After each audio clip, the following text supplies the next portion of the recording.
Hey guys, it's Bear. It's Sunday, September 13th, and it's been a really long time since I've done a video update, and I'm really sorry about that. It's been since May since I did a testosterone-based video, and that was my 7-month update, and it's been since July since I've done a top surgery update. And what happened is I took 6 weeks off of work to recover from my surgery, and went back to work July 21st, and I hit the ground running, and I haven't slowed down. So I've been back at work full-time at my regular job, a couple days a week at my part-time job, and I've been ramping up my martial arts activity, and I'm back to pretty much my full level of activity with that. So I'm back to what I was before. I don't have tons of free time. The free time I have had, I've been following up with transition stuff, you know, my post-op stuff, still following up on name change stuff, as well as just having, you know, a personal life and everything. So sorry that I had sort of an unexpected hiatus from doing videos. This month marks 10 months on testosterone, so I want to talk about that in this video. And later on this week, I want to get to doing a top surgery update. It'll be 14 weeks since my top surgery on Tuesday. So T-specific stuff. At this point on T, there's a lot of stuff that has sort of just, you know, there were the significant changes at the very beginning, and now it's just sort of maintenance, you know, and the body is continuing to change at a slow and steady rate, but to the point where a lot of changes aren't even noticeable until something happens where something points out a change. So for instance, body fat redistribution was something that I was really looking forward to when I started testosterone. Men and women have different body fat. Women have more of the curves, especially around, you know, the hips and everything, and men are much more straight-lined. So I had a lot of fat on my hips and my thighs going into this, and that has really gone down. I've got a lot more fat around the midsection, both because, you know, I had 6 weeks off of work and I allowed myself to eat whatever I wanted, but also because that's male fat.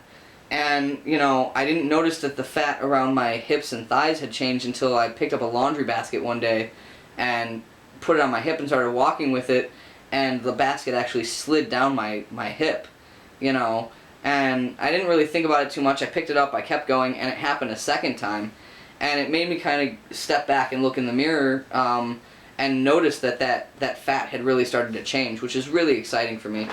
It's making, you know, fitting into men's pants a lot easier, which is a really happy thing for me. You know, similarly, the muscle, you know, especially in the upper body, has really filled in. I've really bulked up really nicely in my chest and my shoulders and my neck and everything.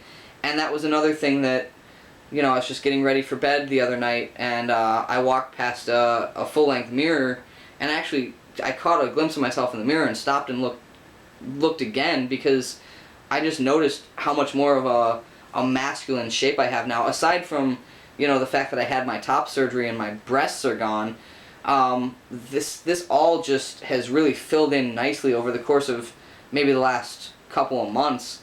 And it just looks a lot more masculine, and it's giving me much more of that streamlined shape. So I'm really, really happy with the fact that has progressed properly, and is noticeable now, and is making fitting into clothes and passing and everything a lot better. It's making me a lot happier to have those changes happening. Other stuff, again, I've talked about this in previous videos. Body hair. I'm gonna be a bear, you guys. I'm gonna be really, really hairy. The lower leg hair that I stopped shaving last June is one thing that came in pretty quickly, you know. But the rest of my body hair has now recently started to really fill in. I've talked a little bit about the arms. You know, the hair that was already there is much, much thicker, but I'm also getting hair in new places on my arms, including my hands, and that has continued to darken and thicken, and I'm really excited by it. It's something that people have actually noticed, and it makes me really happy when people notice that. The belly hair has started to really come in and stop being so much peach fuzz as actual hair. It's thickening, it's darkening. The treasure trail is really coming along nicely. I'm really happy with that. Chest hair is still non-existent, although I've noticed that the hair follicles are a little bit darker, so I think that's indicative that I will have chest hair at some point. And another thing that I didn't notice until, one day is I looked down and the hair on my upper thighs had just sort of like exploded overnight. And it came in really, really patchy here and there. And so that's one area on my body that I've actually taken a trimmer to. I don't intend to do a lot of manscaping. I don't mind being a hairy guy. But just the fact that it came in so uneven was just a little bit weird to me. And so I've trimmed that once.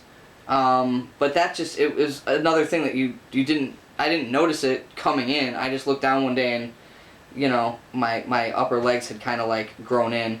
So, and then facial hair. Facial hair has been just stubbornly slow. The little blonde mustache and soul patch, which you can't see on these videos, which is frustrating. Other people have noticed it. Other people do see it, and I think it's helping me pass. That stuff is, again, it's really blonde, but it's starting to grow in a lot thicker. So it's a mixture right now of peach fuzz that has been there for 6 or so months and longer, thicker hairs that have come in, and I'll probably shave that sometime soon to give it a chance to come in evenly. But I'm a little bit scared of doing that because the last time I shaved that all off was probably about 6-7 months ago, and I got misgendered for a week straight.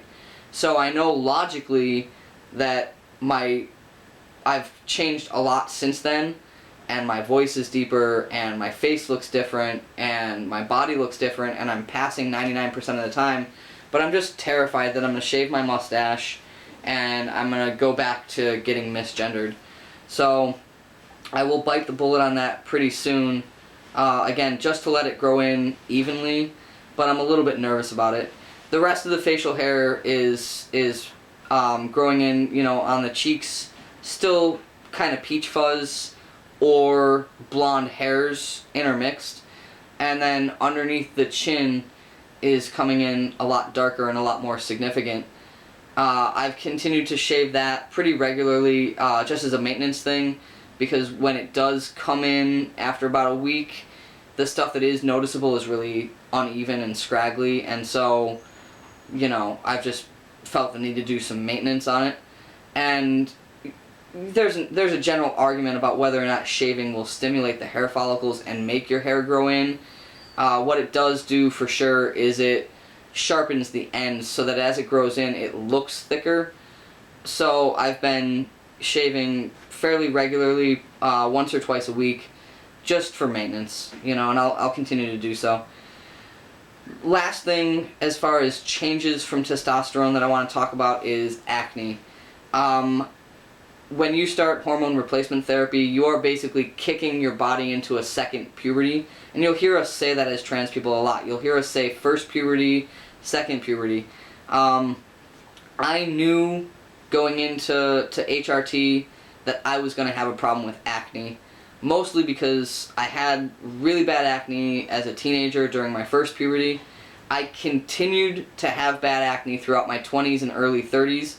My dad is in his 60s and he still has acne problems. So this is pretty much something that I'm going to deal with for the rest of my life. So I knew going into starting testosterone that I was going to have some problems with my acne, and it was true. My first month check-in with my doctor, I was already having problems. He put me on a topical ointment that I've talked about before. That worked for a while, but it's gotten really hard to keep up with, especially since now the acne is not only on my face, it's also on my throat, and now it's starting to come in on my chest and my shoulders. I was at the doctor 2 weeks ago, and I just told him straight up, I can't keep up with this cream, putting it in all of these places. It bleaches your clothing because it's got peroxide in it, and I'm just using, tons of it at a time, and so he put me on an oral antibiotic that specifically targets the bacteria in your skin.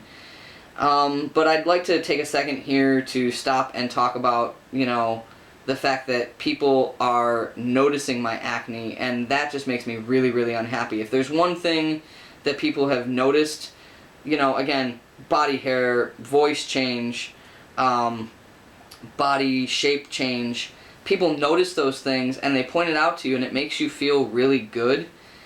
When people notice your acne and they point it out to you as a sign that your testosterone or your hormone replacement therapy is working, it doesn't feel good. And it's happened to me 3 or 4 times. And each time, you just sit there and you want to say to the person, nobody feels good about having acne. So, it's kind of a backhanded compliment, and it's just a little weird when people say it. And I know that the people that have said it to me will probably see this video, and I'm sorry that I'm complaining about you, but please don't do that to a trans person. Just imagine somebody pointing out to you as a teenager that you had bad acne and that meant that your puberty was successful. It's just a little bit weird. So that in itself prompted me to say something to my doctor. Last thing I want to talk about today is the testosterone levels and everything. Again, I had my blood work done a couple of weeks ago, and it came back where my testosterone had increased from 600, where it was at my 1 month check-in, and my 4 or 5 month check-in. It increased up to 650 from 600. A cis male my age would be between 600 and 800. Like I said, mine increased from 8 to 600 in 4 weeks. My body wanted the testosterone, it took it in, it metabolized it, and it started using it right away. At the next check-in, it was still around 600, and my doctor said straight up right there, he said, your body wants to be at about 600. If it goes up from this, it may actually start to take that excess testosterone and convert it into estrogen, and that's what's happened. And that's the reason I actually went in for blood work. I was 2 months early on going in for blood work because I was noticing some things, including some cycle-based things and some emotional things that weren't quite right, and I just had a sneaking suspicion that my levels were off, and I was right. So I'm really glad that I followed that instinct, and I went in for that checkup and that blood work early, because we were able to catch this and nip it in the bud. You want, as a trans male, you want your estrogen rather to be suppressed below 25 in order to get your menstrual cycle to stop and various other things to slow down and stop. So when my testosterone went from 600 and started increasing, the body was taking that extra testosterone and turning it into what your body wants to be making. My body wants to be making estrogen. I will continue to take testosterone for the rest of my life because of that. And if I go too high, my body will convert it into estrogen, and that's exactly what happened. So I was right, in feeling a little bit off. My estrogen actually went up from 23 to 120. So now what I have to do is actually back off of the testosterone a little bit. I'm going to adjust my weekly dosage down, and that will pull back on that excess, and my body will stop converting it into estrogen. I'm not talking about numbers here because this video is going to go up on trans pages where they don't like you to talk about your dose, because people will self-medicate. And one of the reasons you don't want to self-medicate is that you have no way of keeping track of what your body is actually doing with the hormones. So yeah, that's it for my update. Sorry to do a long video. Sorry to disappear for a couple of months. Like I said, I'll start doing videos more regularly again, and I have some topics that I want to talk to you about. So in the meantime, look for the top surgery update, and thanks for listening, guys. Sorry for disappearing on you. I'll see you next time.